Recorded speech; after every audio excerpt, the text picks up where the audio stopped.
رسول اللہ صلی اللہ علیہ وسلم جب آپ ایک مرتبہ گھر میں تشریف لائے، حضرت عائشہ رضی اللہ عنہا پانی پی رہی تھی، اللہ کے نبی نے وہ پیالہ لے لیا اور آپ نے اس پیالے سے پانی پینا شروع کر دیا، اور حضرت عائشہ سے پوچھا، عائشہ بتاؤ تم کہاں اپنے ہونٹ رکھ کر اس پیالے میں کہاں اپنے ہونٹ رکھ کر پانی پی رہی تھی؟ اللہ کے نبی سے حضرت عائشہ نے وہ مقام اور جگہ بتایا جہاں ہونٹ رکھ کر ام المومنین نے پانی پیا تھا۔ رسول اللہ نے اس پیالے کو گھمایا، وہیں اپنے مبارک لب رکھے جہاں حضرت عائشہ نے اپنے ہونٹ لگائے تھے، اور اس طرح کا پیغام دیا کہ امت یہ محبت کی زندگی گزارنے کے لیے شادیاں کی جاتی ہیں، ایسا نہیں کہ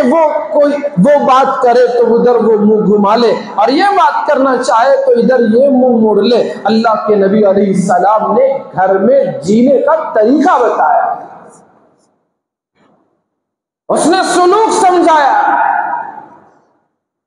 اور آپ گھر کے کام بھی خود کیا کرتے تھے۔ دو جہاں کے سردار حضرت عائشہ رضی اللہ عنہ اپنے آقا و مولا دو جہاں کے سردار رسول اکرم صلی اللہ علیہ وسلم کے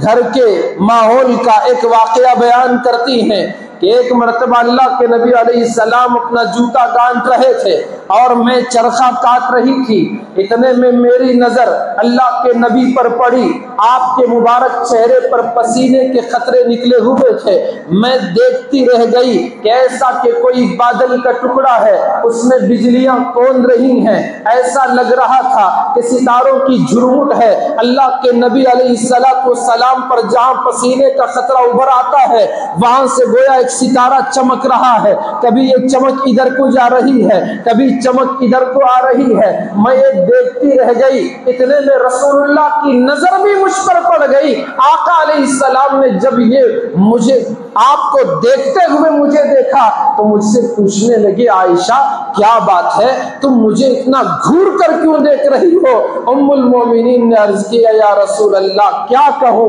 آپ کے چہرے انور پر ستاروں کی طرح جو پسینہ چمک رہا ہے، مجھے یوں محسوس ہو رہا ہے کہ ستارہ کبھی ادھر چمکتا ہے تو کبھی ادھر چمکتا ہے، اور آپ پر گویا بجلیاں کون رہی ہیں۔ اگر ابو کبیر ہزلی شاعر یہاں موجود ہوتا تو وہ جان لیتا کہ اس کے کہے ہوئے شعروں کے مصداق آپ ہیں، آپ ہی اس کے کہے ہوئے شعروں کے مصداق آپ ہیں، گویا اس کے سارے شعر اس نے آپ کی شان میں کہے ہیں۔ تو حضرت رسول اکرم نے پوچھا، بتاؤ عائشہ اس کا کیا شعر ہے، وہ کون سا شعر ہے جسے تم سوچ کر میرا چہرہ دیکھ رہی ہو؟ حضرت عائشہ رضی اللہ عنہا نے عرض کیا، یا وہ شعر پڑھا جس کا ترجمہ یہ تھا کہ میں اس کے چہرے رخ زیبا کو کیا دیکھتا کہ اس کے چہرے کی درخشندگی اور تابندگی ایسے لگ رہی تھی جیسے کوئی بدلی کا ٹکڑا ہے،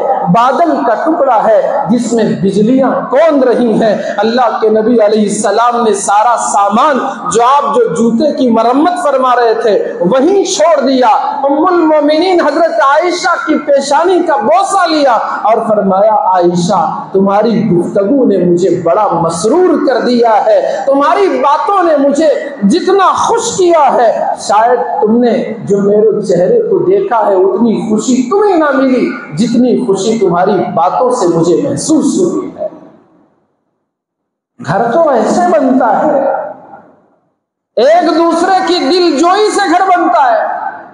دل سوزی سے کیا ملے گا،